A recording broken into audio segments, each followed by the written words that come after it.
Assalamualaikum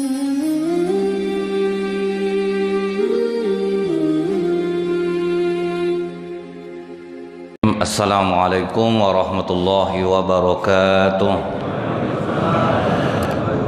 Innal hamdalillah nahmaduhu wa nasta'inu wa nastaghfiruh wa na'udzu billahi min syururi anfusina wa min sayyiati a'malina. May yahdihillahu fala mudhillalah wa may yudlil fala hadiyalah. Asyhadu an la ilaha illallah wahdahu la syarikalah wa asyhadu anna Muhammadan abduhu wa rasuluh. Allahumma salli wa sallim wa barik ala hadzal nabiyil karim wa ala alihi wa sahbihi ajma'in.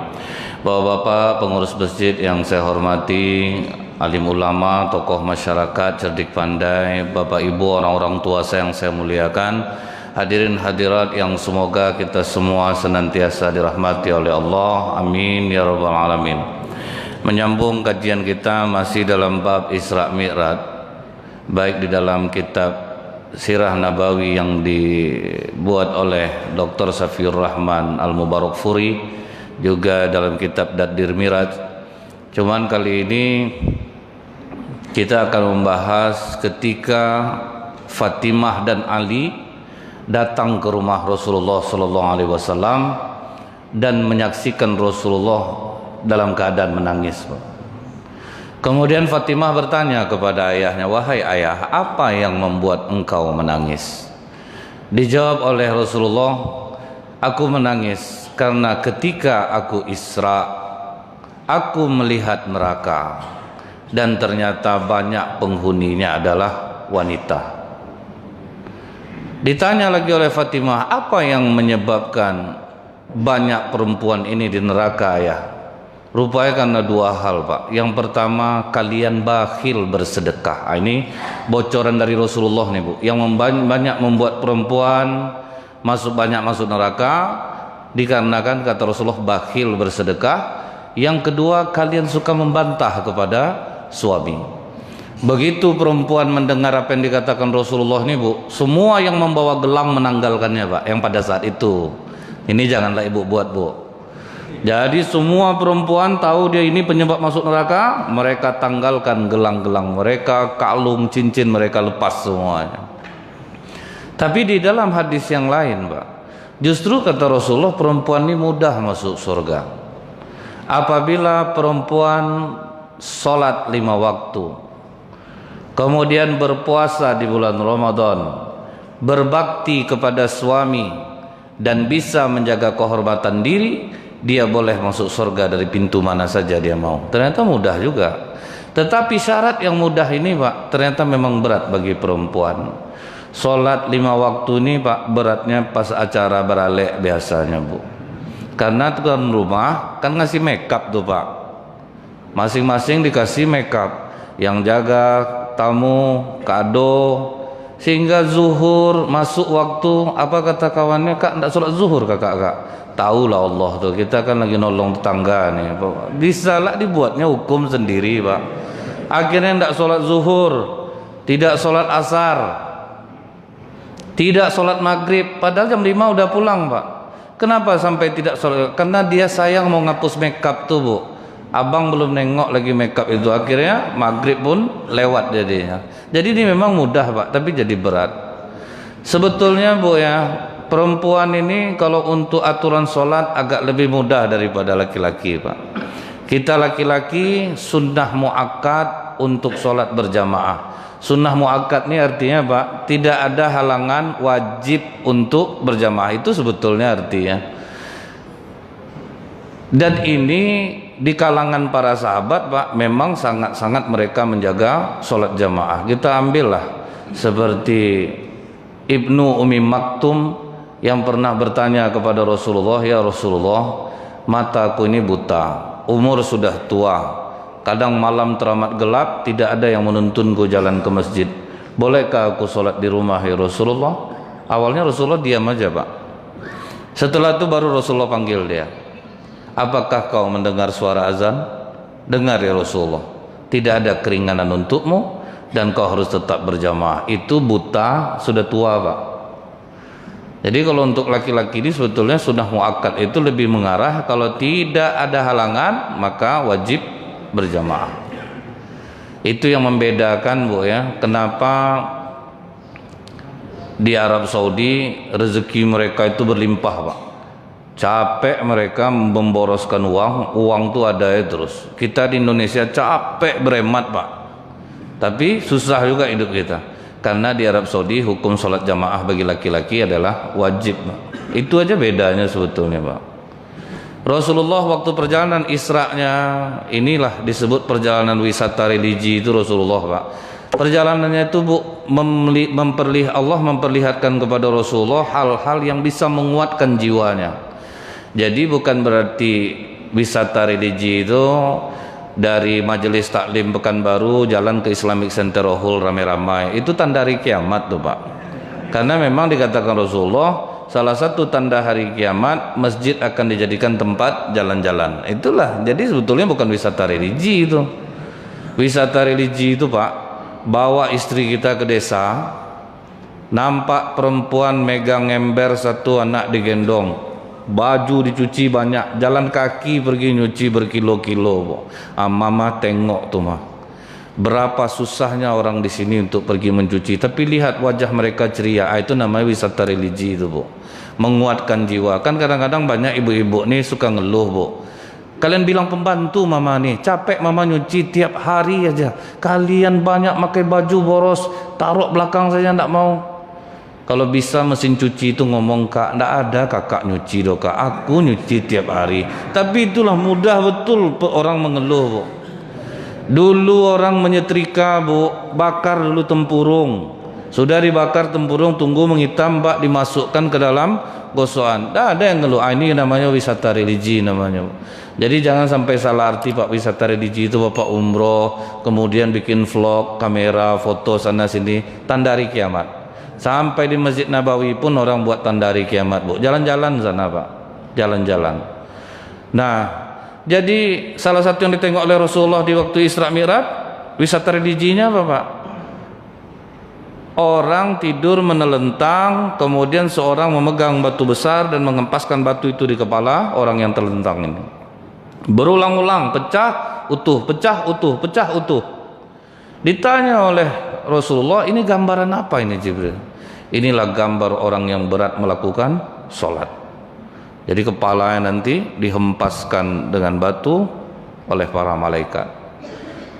Nah, jadi sementara, Pak, kalau di Mekah begitu azan berkumandang, polisi amar ma'ruf nahi mungkarnya jalan patroli. Di mal-mal suruh orang turun semuanya, tukang bangunan turun semuanya. Nah, itu hebatnya mereka, Pak. Semua sholat berjamaah, yang tidak berjamaah sembunyi-sembunyi, tapi yang penting mereka melakukan tugasnya. Orang semua diarahkan untuk sholat berjamaah. Sehingga kata Rasulullah, Bapak, siapa yang mengejar akhirat, kemewahan dunia akan tunduk kepadanya. Makanya berapa ribu jamaah umroh setiap hari. Allah yang hantar rezeki ke sana, Pak. Berapa juta jamaah haji setiap tahun. Makanya mereka makmur hidup tuh, Pak. Sampai lantai pertama istri pertama, lantai kedua istri kedua, lantai ketiga istri ketiga. Damai, Pak. Dimarahi istri yang satu, yang tiga ngeroyok suaminya. Kan hebat macam itu, Pak. Kompak. Kenapa? Ekonomi sudah kuat, Pak. Ekonomi mereka kuat. Mereka kalau duduk di Masjid Nabawi, kita menyaksikan, Pak, kalau membaca Al-Quran tuh tahan, Pak. Bisa berjam-jam. Tidak ada mereka menguap. Kita 11 ayat yang dibaca, 23 nguapnya, Pak. Banyak jumlah nguap daripada jumlah ayat yang kita baca. Ini kenyataannya loh, Bu. Mereka tahan berjam-jam dengan Quran. Jadi karena asik mengejar akhirat, kemewahan dunia tunduk kepada mereka. Maksudnya itu bukan berarti pula mereka tidak kerja, Pak. Mereka tetap bekerja, tetapi hanya sekedarnya saja, tetapi hasilnya berlimpah. Nah, ini kehebatan aturan sebetulnya kalau orang mengikuti bahwa laki-laki itu sunnah muakkad, sunnah yang dikeraskan untuk hadir untuk berjamaah. Jadi laki-laki ini lebih dahsyat sebetulnya, Pak. Akhirnya seorang pengusaha baja di Serang, Banten, Pak, disalinnya tradisi di Arab itu di perusahaan pribadinya, Pak. Pulang dia dari Mekah, sampai di perusahaannya, kalian semua karyawan laki-laki wajib sholat berjamaah. Siapa yang tak sholat jamaah, aku pecat, karena aku pun berani rugi. Satu kali mematikan mesin di waktu zuhur, itu aku rugi 30 juta. Berarti satu hari aku akan rugi 60 juta. Jadi kita masing-masing ada konsekuensi. Aku rugi duit 60 juta satu hari, kalian yang tak sholat, kalian berhenti. Tentu mau karyawannya Pak, karena sama-sama rugi ini Pak. Bosnya rugi uang, karyawan rugi keluar dari perusahaan kalau dia tidak mau ikut aturan sholat berjamaah. Ini mulai dilakukannya Pak. Jadi dia rugi dalam satu hari 60 juta kali 6 hari kerja 360 juta. Tetapi lihat sekarang bagaimana perkembangan pesat perusahaannya Pak. Bapak tinggal buka YouTube aja kok. Pengusaha di Serang Banten yang mengutamakan sholat berjamaah. Lihatlah YouTube bagaimana suksesnya perusahaan yang dia bangun dengan cara karyawan diwajibkan ya untuk sholat berjamaah Pak. Jadi terbukti Bu, Allah ini kalau dekat kalian sama aku, pandai kalian, aman. Aku yang ngurus hidup kalian. Wala khaufun alaihim walahum yahzanun. Bala man aslama wajhahu lillahi wa huwa muhsinun falahu ajrun inda rabbik wala khaufun alaihim walahum yahzanun. Pokoknya kalian serahkan urusan kalian ke aku, kemudian kalian ibadah dengan baik, maka tetaplah pahala untuk kalian. Apa pahalanya? Tidak ada kekhawatiran dan kalian tidak akan pernah bersedih hati. Nah, jadi ini kedahsyatannya Pak. Ada dulu seorang gorim masjid di Jakarta, karena dia seorang sarjana, dibuatnya lah surat lamaran kerja ke sebuah perusahaan swasta di Jakarta Pak. Terpanggil dia untuk interview besoknya. Habis sholat subuh berjamaah, tidak sempat makan, tidak sempat minum, langsung jalan kaki dia ke perusahaan itu karena saking semangat ingin bekerja. 2 jam jalan sampai di perusahaan itu, ditanya oleh office boy-nya, nunggu siapa Mas? Saya nunggu di interview. Jam berapa?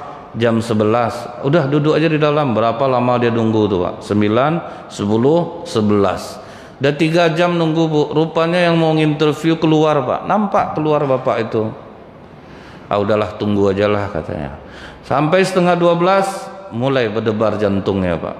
Karena apa Bu? Hati sudah terikat dengan sholat berjamaah. Di Jakarta waktu itu masuk 12 kurang 10, mulai berdebar jantungnya. Dia ingat-ingat betul dia ingin sholat jamaah, 12 kurang 15 dia maju ke meja sekretaris, kemudian dia katakan, Mbak, saya boleh mohon izin Mbak? Oh, kalau mau ke toilet silahkan. Enggak Mbak, di perusahaan ini kan ada musolanya di bawah, jadi saya mohon izin mau sholat berjamaah dulu. Oh, enggak bisa, kamu tuh mesti kamu perlihatkan bahwa kamu loyalitas kamu tinggi, jadi kamu tunggu aja di sini, saya tidak ada halangan loh Mbak, apa salahnya saya sholat dulu? Oh, kamu lain pula keras kamu rupanya ya. Oke lah, kalau memang kamu mau keras juga, mau sholat di bawah, kamu mau jamaah, kamu pilih aja 2. Kalau kamu mau sholat berjamaah, kamu jangan naik lagi ke atas, silahkan langsung aja kamu pulang keluar. Tapi kalau kamu mau duduk di sini nunggu, setelah kamu diinterview nanti baru kamu sholat, saya yang jamin kamu masuk kerja. 2 hal yang sama sekali tidak ada menguntungkannya Pak. Ibarat buah simalakama, dimakan bapak mati, tidak dimakan ibu mati. Kasih aja ke monyet Pak, biar bapak ibu monyet yang mati. Jadi sebetulnya ada solusinya gitu. Kalau orang yang tahu barang antik Pak, itu berarti buah langka tuh, mahal harganya tuh Pak. Jadi sebetulnya perkataan buah simalakama itu banyak solusinya. Jadi dalam keadaan galau itu Bu, akhirnya dipilihnya lah, saya ingin sholat aja Mbak. Berarti kan dia konsekuensinya dia tidak naik lagi ke atas untuk diinterview. Sedih dia turun dari lantai 3 tuh Pak. Jadi ini anak muda yang hati sudah terikat dengan masjid, dia pilih untuk sholat berjamaah, tetapi dia sedih, turun dalam keadaan menangis. Ini artinya apa Pak? Setaat apapun kita beribadah, kalau waktunya kita sedih dan kita nangis, ya nangis saja Pak.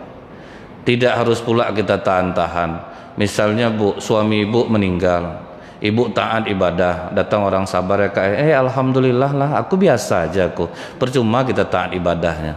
Tidak apa-apa kok suami kita meninggal, kan itu punya Allah. Orang bisa buruk sangka sama ibu, bu. Berarti dia yang mengguna-guna suami. Yang lain pula senang nampaknya. Jadi bahaya, bu. Kalau mau nangis, nangis saja. Yang dilarang Rasulullah apa, Pak? Meratap. Rasulullah ketika anaknya Ibrahim, nama anak Rasulullah yang terakhir itu, Pak, meninggal. Itu Rasulullah menangis, Pak. Datang Abdurrahman bin Auf, ya Rasulullah, bukankah kau melarang kami menangis? Dijawab Rasulullah, tangisan ini adalah rahmat dan kasih sayang Allah. Aku melarang kalian jangan meratap. Meratap ya tidak boleh, Pak. Suami ibu meninggal, datang ibu, onde bang, umur aku 34 tahun baru bang, woi. Dulu banyak yang mau sama aku tinggal gara-gara abang. Dulu si Anto mau abang empaskan HP aku. Itu meratap, Pak. Itu kategorinya sudah meratap. Kalau meratap tidak boleh. Tapi kalau nangis, janganlah orang dilarang, Pak. Kadang kita ini terlalu memandai. Nampak orang, tidak boleh nangis, tersiksa mayat tuh. Tapi siapa bilang, Pak? Nangis ya tidak apa-apa lah. Yang tidak boleh itu meratap, meratapi yang tidak boleh. Kemudian dia nangis dari lantai 3 itu, turun ke bawah, sampai di bawah beruduk, masuk dia ke dalam musola kantor itu, dia sholat tahiyat. Datang orang bilang, mana ada tahiyatul musola? Ada musola itu kan cuma di Indonesia. Musola tanah lapang atau tempat sholat, masjid tempat sujud, sebetulnya sama aja. Cuman di Indonesia musola tidak Jumat, masjid yang Jumatan. Kita yang membedakannya. Masuk dia ke dalam, Pak, selesai sholat. Masuk waktu sholat zuhur, yang azan tidak ada, karena dia sudah biasa azan di masjid dia, Pak. Dihidupkannya sendiri, Bu. Azanlah dia dengan azan yang penuh dengan kesedihan, Pak. Azan orang nyari kerja lah namanya, Pak, ya. Sudah tuh tidak makan pula subuh tuh, Pak. Pilu iramanya, Bu. Waktu itu belum ada lagi orang yang tinggal di masjid itu digaji gitu. Karena memang mereka asal dapat kuliah numpang tempat, udahlah itu. Azan lah dia, Bu. Azan yang penuh dengan kesedihan. Kalau kita anggap irama ini sedih, Pak. Allahu Akbar, Allahu Akbar. Itu kan sedih tuh, Pak, ya. Dia lebih sedih lagi, Pak, karena saya sedang tidak sedih tuh. Suaranya, Pak, bagus, Pak. Suaranya bagus. Itu imam Ghorim yang tidak, muazin yang tidak digaji, Bu. Tapi semenjak digaji, Pak, Allah, itu 2 juta tuh, Pak. Jadi ada perbedaan ketika azan ini diberikan uang dengan tidak, tuh beda dia. Nah, tapi ingat nih, Pak, di masa Rasulullah, Bu, yang boleh azan itu cuma 2 orang, Pak. Ibnu Ummi Maktum dan Bilal bin Rabah. Disunnahkan yang bersuara bagus. Jadi saya mohon, Pak, bapak yang bersuara jelek jangan azan, Pak. Berdosa orang nanti dengarnya, Pak. Akhirnya kan siapa yang azan? Macam Serinai suara azan juga. Dia banyak kita nih yang keras hati, Pak. Udah jelas suaranya tidak bagus, tapi dia keras hati. Dan ada kesalahan ibu-ibu, karena dia udah senang suaminya mau ke masjid, dipujinya sampai di rumah. Abang azan tadi, Bang. Iya, Dek, ngapa? Merinding adek dengarnya, Bang. Itu yang membuat candu azan tuh, Pak.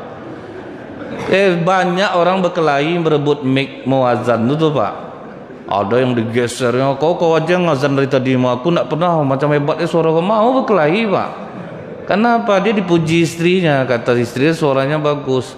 Nah, Rasulullah selektif, Pak. Memang tidak bisa macam kita di sini, Pak. Imam bersuara bagus, memang terpilih. Yang azan suaranya bagus, memang terpilih. Karena itu berbeda jadinya, Pak.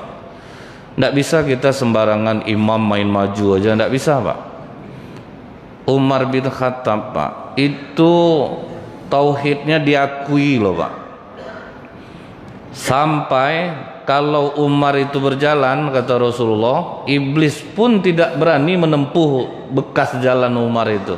Berapa tinggi tauhidnya, Bu. Cuman Umar tidak boleh jadi imam oleh Rasulullah, Pak. Jadi kalau Rasulullah berhalangan, siapa yang gantikan? Abu Bakar Siddiq, kalau tidak Abdurrahman bin Auf, Pak. Nggak boleh Umar. Umar, Pak, meluruskan saf itu pakai pedang, Pak. Menggigil jamaah dibuatnya. So, takut orang bu, dibukanya pedangnya, diukurnya pakai pedang apa, nak ngeri orang pak. Kemudian suara kurang, tapi Abdurrahman bin Auf suara bagus, Abu Bakar Siddiq suara bagus. Jadi Rasulullah itu selektif pak, jadi tidak sembarangan gitu. Padahal tauhid Umar itu tinggi pak. Bahkan pernah ketika gubernur Mesir menyurati Umar bahwa di Mesir ada suatu kepercayaan hari raya balas budi. Setiap tahun ditenggelamkan perempuan cantik di dalam sungai Nil. Kalau tidak ditenggelamkan perempuan dalam sungai Nil, airnya surut dan sawah kebun-kebun kurma milik warga tidak diairi air. Jadi Umar bin Khattab tahu ini kelakuan jin pak. Dibuat Umar surat, wahai air sungai Nil, jika engkau mengalir karena Allah, mengalirlah engkau. Tapi jika engkau mengalir karena dirimu sendiri, berhenti saja kau mengalir, kami tidak membutuhkan engkau. Dilipat surat itu kecil-kecil, ditenggelamkan di sungai Nil bu. Muncrat airnya langsung pak, tunggang langgang jinnya lari. Itu kena tinta baru tuh pak, belum dibaca lagi pak. Kena tinta Umar aja kabur jin bu. Jadi sebetulnya iya pak, kalau tauhid kita kuat pak, ruqyah tidak lama prosesnya pak. Imam Ahmad bin Hambal sedang ceramah, lari bapak-bapak, Imam tolong ruqyah anak saya sekerasukan jin Imam. Aduh saya tidak bisa meninggalkan majelis saya, tolonglah Imam. Karena didesak apa kata Imam Ahmad bin Hambal, ambil sendal saya dekat pintu tuh, pukulkan sendal saya ke badan anak bapak. Sampai dia rumah pak, dia kau kalau tidak keluar kupukul kau pakai sendal Imam Ahmad bin Hambal. Sadar langsung anaknya pak, itu kena sendal baru tuh pak, belum dibaca lagi. Kita meruqyah orang bu, berjam-jam pak, payah keluarnya pak. Kadang kita pula dilawannya bu. Jadi memang tauhid kita yang bermasalah. Tapi walaupun tauhid Umar tinggi, dia tidak boleh jadi imam pak. Tidak boleh jadi imam. Saya masih ingat dulu bu ya, ada sholat di suatu tempat, imamnya itu benci jamaahnya pak. Saya pula nyabarkan jamaah itu tidak boleh gitu bapak ibu, siapapun jadi imam kita ikutlah. Ustaz kena belum merasa Ustaz, cobalah di belakang bapak tuh. Dapat sekali pak. Habis sholat subuh saya ceramah di sana, bapak itu imamnya. Iramanya gini bu, Bismillahirrahmanirrahim. Sampai walad dolin tuh pak, harap-harap cemas itu pak, sampai atau enggak. Tapi bapak tuh pak, asal ke masjid di bookingnya dulu pak, sejadah tuh pakai sal dia lah, apa pakai topi dia lah, keras hati pak. Oh kok nak mau digantikan, sampai diancamnya masyarakat bu, siapa yang gantikan aku jadi imam, pecah pembuluh otak aku gara-gara kalian, kalian kena semua. Diancamnya apa, orang keras hati, keras hati bu. Nah jadi anak ini setelah dia azan tertarik hati orang untuk datang pak. Bagus suaranya, siapa yang azan tuh? Oh ramai masjid jadinya pak. Yang tidak pernah jamaah, sholat jamaah jadinya pak. Begitu sudah sholat sunat semuanya, dia pun iqamah. Selesai dia iqamah, maju bapak-bapak pakai jas rapi jadi imam. Setelah selesai sholat zuhur, orang semuanya keluar, dia tetap bertahan di masjid. Didekati dia sama imam tuh pak. Kamu yang azan tadi? Iya pak. Bagus suara kamu ya. Alhamdulillah, makasih pak. Tapi saya baru nengok kamu di sini. Kamu kerja di sini? Enggak pak, baru mau kerja, enggak jadi pak. Maksudnya gimana? Diceritakannya lah pak. Apa kata bapak ini? Masya Allah, luar biasa kamu. Kamu masih muda, tapi iman kamu begitu kuat. Udah makan kamu? Cepat dan jawab pak. Belum lagi pak. Nah biasanya bu, orang kalau nanya pasti ngajak pak. Diajak lah makan. Ayo kita ke kantin. Kamu minta apa yang kamu mau, jangan kamu malu. Nah, ini kemudahan pak, diberikan Allah kepada orang yang menjaga sholat berjamaah itu. Makan kamu makan, makanlah dia pak. Selesai makan, apa kata bapak ini? Besok kamu jam 8 jangan sampai telat datang. Kemana pak? Ya ke sini. Maksud bapak, kamu tadi kemari mau ngapa? Interview pak. Ya udah, kamu lulus, besok kamu datang jam 8. Saya tidak ngerti nih pak, yang punya perusahaan ini saya. Bangga saya sama kamu. Lihat pak, itu rezeki orang yang menjaga sholat berjamaah tidak akan disia-siakan oleh Allah. Datang orang mengatakan, bu, anak saya udah rajin sholat jamaah tuh, payah juga rezekinya. Itu tanda Allah sayang sama dia pak, karena Allah tahu ini kalau kaya sedikit nih sombong minta ampun nih. Makanya kalau ada pak orang rajin sholat jamaah hidupnya susah, ucapkan alhamdulillah lah. Berarti Allah sayang sama dia, Pak. Tidak boleh dikasih rezeki berlebih dia, karena kalau dikasih rezeki berlebih ini susah nih. Makanya macam kami para ustadz nih, Bu, kenapa Ustadz Abdul Somad begitu naik kemuliaan beliau, Pak? Karena dia dari dulu sampai sekarang tidak ada perubahan, Pak. Tidak ada yang berubah. Sempat saya dikasih rezeki macam Ustadz Abdul Somad tuh, Pak, pakai Lamborghini saya kemari, Pak. Tak, jadi Allah tahu, Pak, ini Nazrilnya ada bakat-bakat sombong nampaknya, ini tidak bisa dikasih ya, makanya itu, Pak, berbeda dia jadinya. Jadi harusnya kita bersyukur, Pak, bersyukur kita jadinya dibatasi Allah rezeki. Nah dari sini, Bu, kita melihat kalau laki-laki dia jaga sholat berjamaahnya, insya Allah mungkin akan samalah kejadiannya dengan di Arab Saudi. Bagaimana rezeki akan semakin murah. Bapak ibu pasti sudah merasakan lah, Pak. Bapak kan orang yang rutin di sholat jamaah. Kenapa bapak mau bersusah-susah? Karena sudah terasa mendapatkan keajaiban dari amalan yang bapak lakukan. Yang mungkin orang melihat, deh kok kuat orang nih ya, orang Islam ini sholat tiap sebentar, umur sudah tua-tua. Kenapa? Sudah terasa keajaiban dari amalan yang dilakukan itu, Bu. Itulah kedahsyatannya. Bahkan, Pak ya, ini suatu peristiwa orang yang ingin membuktikan bahwa kalau kita mendekat ke Allah nih, Bu. Contohnya dulu, Bu ya, ketika Zulaiha mengejar cinta Nabi Yusuf, itu dijauhkan Allah Yusuf dari Zulaiha. Tapi ketika Zulaiha mendekati Allah, maka Allah dekati Yusuf kepada Zulaiha. Jadi sebetulnya yang butuh didekati itu Allah, Pak. Ada dulu anak muda, Pak, usia udah pantas menikah, Bu, tapi belum menikah juga karena wajahnya, Pak, -5, Pak. Terbayang Bapak suparah wajahnya itu, Pak. Tahunya itu dari mamaknya, Bu. Dia ngomong sama mamaknya, "Mak, aku suka nengok anak bapak yang tinggal di ujung jalan nih, Mak. Anak yang cantik tuh." "Iya, Mak," kata Ustadz, "doa ibu nih makbul, Mak. Mamak doakanlah ke Allah agar dia berjodoh sama aku." Kata mama, "Nak, sadarkan untunglah kau sikit, Nak. Tengoklah muka kau nih ya. Mama aja sering terkejut nengok muka kau nih." Ini mamanya sendiri mengakui, Pak, bahwa memang wajah anaknya ini di bawah rata-rata, Pak. Lebih baik nak mama mencangkul tanah 2 hektar daripada harus mendoakan yang tidak mungkin nih. Karena memang tidak mungkin tuh, Pak. Datanglah mama ini, "Kau pergilah ke Ustadz lah, diruqyah lah kau nih. Mana tahu ada jin ganteng masuk ke dalam tubuh kau." Kan kemungkinan tuh ada loh, Pak. Kemungkinan tuh ada loh, Bu. Jangan dibilang kita ini bisa selamat dari jin, Pak. Mendeteksi ruqyah mandiri kan kita udah tahu, Pak. Tangan kanan di dada, tangan kiri di perut, diputar, dibaca Al-Fatihah, dibaca ayat kursi. Terasa enggak mualnya? Kalau terasa mual berarti ada di dalam tubuh kita ini. Dia masuknya mudah, Bu, dari nguap masuk dia, Pak. Sehingga kata Rasulullah, menguap dari setan, bersin dari Allah. Jadi ketika menguap, tutuplah sekuatnya. Ini pas walad dolin sambil sekali, Pak, walad dolin. Berapa banyak masuk tuh, Pak? Karena sambil amin, sambil nguap, Pak. Banyak masuk dia, Bu. Jangan kita bilang tengkuk berat, kolesterol naik. Belum tentu, Pak. Bisa jadi jin yang ada di sana. Jadi tidak ada kita ini yang boleh kita bilang, wah aku pasti selamat lah karena aku nih ustadz, aku rajin ibadah. Belum tentu, Pak. Nah jadi anak ini disuruh mamaknya pergi ruqyah. Bawanya lah kawannya, Pak. Pergi dia ke masjid, jumpa sama seorang ustadz. "Tat, ruqyahkan tolong kawan saya." "Ngapa pula mau diruqyah nih?"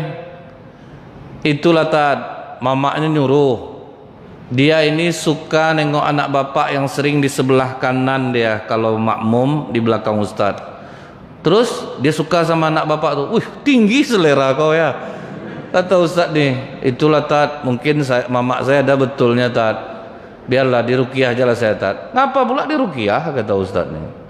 Tidak ada yang tidak mungkin bagi Allah. Kecil bagi Allah mengabulkan permintaan kau. Oh, pede anak nih jadinya, Pak. Serius nih, Tat? "Iya. Caranya, Tat, jauh sebelum masuk waktu sholat kau harus sudah ada di masjid." "Sanggup lah?" "Sanggup, Tat." Ini amalan-amalan untuk mendekat ke Allah nih, Pak. Tidak bisa pas orang azan datang. Pokoknya sebelum orang azan udah ada di masjid. Sholat sunat, kau doa minta ke Allah dia. Kau baca Quran, kau bayangkan, kau minta ke Allah dia. Kau zikir, kau bayangkan dia, kau minta ke Allah dia. Berapa lama tat? 40 hari. Tak bisa kurang tat. Kau kurang kau bilang. Permintaan kau ini tak mungkin lagi ini loh.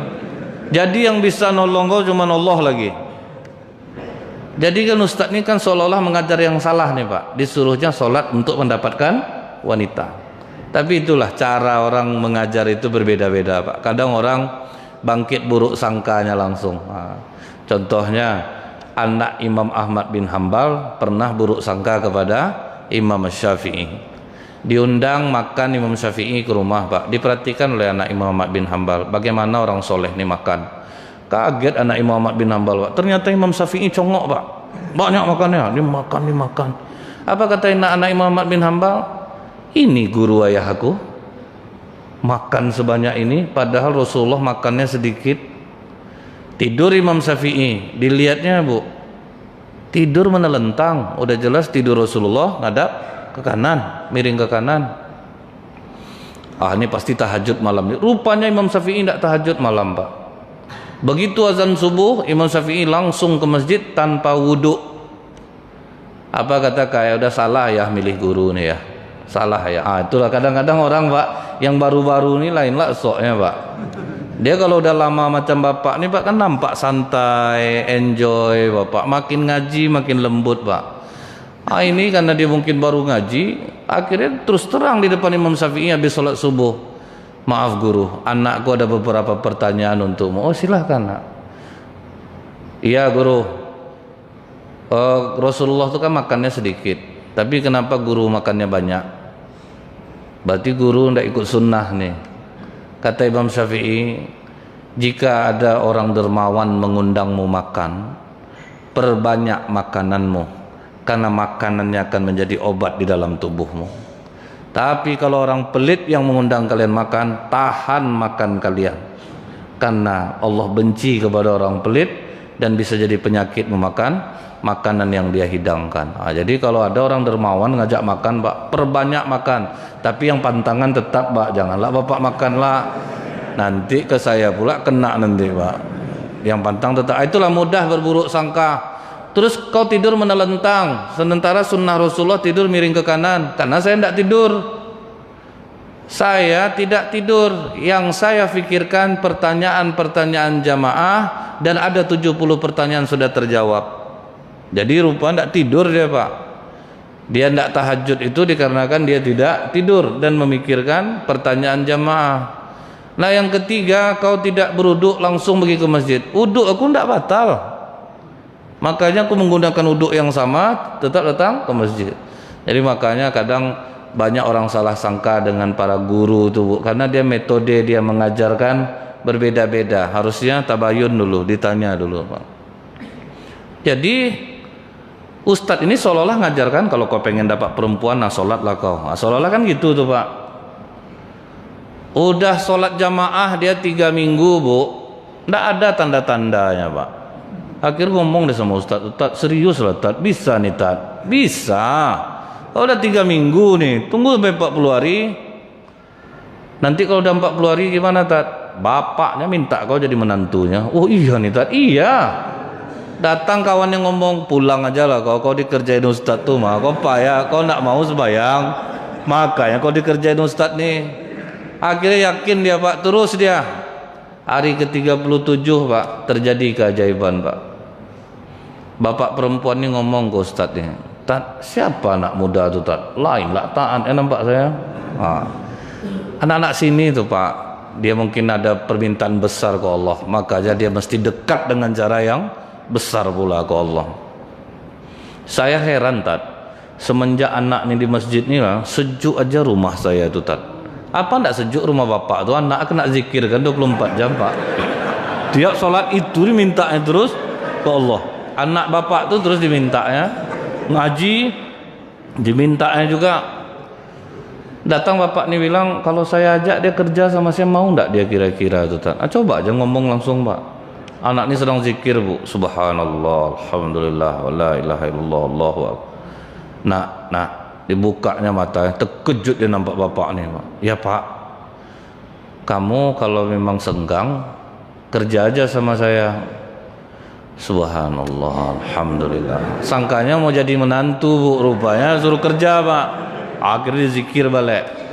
Apa kata bapak nih Ustaz ini, Tat, nampaknya tidak mau dia Tat. Orang-orang akhirat macam itu pak, jangan bapak pancing-pancing dengan dunia, tidak mau dia tuh. Pandailah Ustaz nih pak menaikkan rating anak nih, supaya anak nih tidak malu pak. Tapi bu, keajaiban terjadi di hari yang ke-40 pak.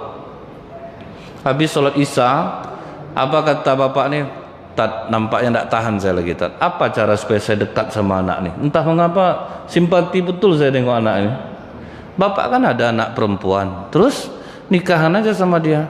Bapak nih lah yang minder pak. Apa mau dia sama anak saya? Bayangkan pak keajaibannya. Datang bapak ini ke tempat anak itu pak, dipanggunkannya anak itu. Jadi anak ini membuka mata tapi tidak kaget lagi bu. Apa kata bapak nih? Mungkin permintaan bapak agak lancang sama kamu. Kamu mau tidak menikah dengan anak bapak? Ibunya di luar masjid saking bahagia pak, lepas gigi palsunya bu. Saking bahagianya, kawan-kawannya aja heran pak. Kok betul-betul bisa itu terjadi? Kok betul bisa itu terjadi yang rasanya tidak mungkin? Tapi apa jawaban anak muda nih bu? Kamu mau tidak jadi menantu saya? Apa jawabannya pak? Tidak pak, saya tidak mau jadi menantu bapak. Nangis dia sejadi-jadinya pak. Begitu bapak tuh pulang, dipeluknya lah Ustaz nih. Terima kasih banyak Ustaz. Ustaz sudah mengajarkan banyak hal sama saya. Apa yang kamu dapat pelajari? Rupanya mudah kita kalau mau dekat ke Allah nih. Yang tidak mungkin aja bisa dikasih oleh Allah. Yang tidak mungkin aja. Aku sholat karena untuk perempuan aja dikabulkan oleh Allah. Apalagi kalau sempat aku sholat karena Allah. Jadi diperbaiki aja cara mendekatinya tuh bu. Cara mendekati Allah nih yang diperbaiki pak. Jadi baru di situ orang yakin pak, oh inilah yang menyebabkan bapak ibu selama ini sholat jamaah. Rupanya ada keajaiban yang bapak ibu rasakan. Itulah bu. Nah jadi kalau perempuan enak bu.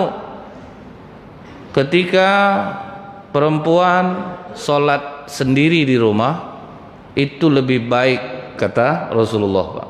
Tapi ada sahabat bertanya, bagaimana kalau istri kami ingin sholat di masjid ya Rasulullah? La tamna'un nisa'akumul masjid.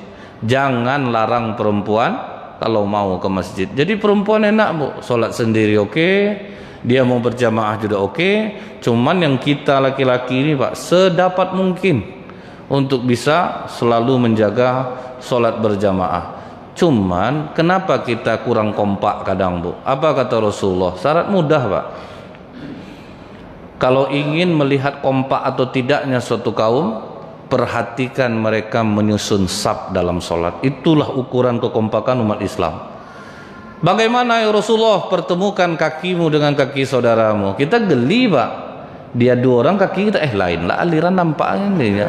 Cuma adalah yang berlebihan bu, diinjaknya lah kelingking orang, akhirnya berantem ya pak. Kok injak kelingking aku ya? Jadi maksud itu rapat. Pertemukan kakimu dengan kaki saudaramu. Jadi rapat jadinya pak. Itulah yang membuat kekompakan.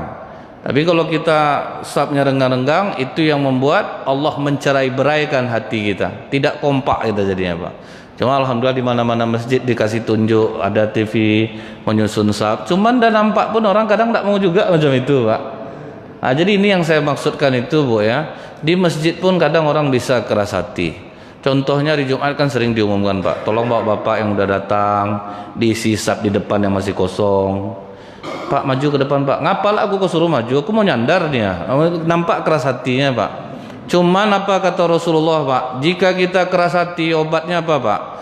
Jadi Rasulullah pernah mengatakan kepada sahabat, inginkah kalian aku tunjukkan amalan yang apabila kalian lakukan, Allah akan memenuhi hajat hidup kalian dan melembutkan hati kalian. Ingin ya Rasulullah, usap kepala anak yatim, beri dia makan dari apa yang kalian makan, maka Allah akan memenuhi hajat hidup kalian dan melembutkan hati kalian. Jadi kalau orang yang keras-keras hati, kan kita terasa nih pak, kok temperamen aku nih ya, padahal aku sholat darajat, tapi kenapa aku nih keras?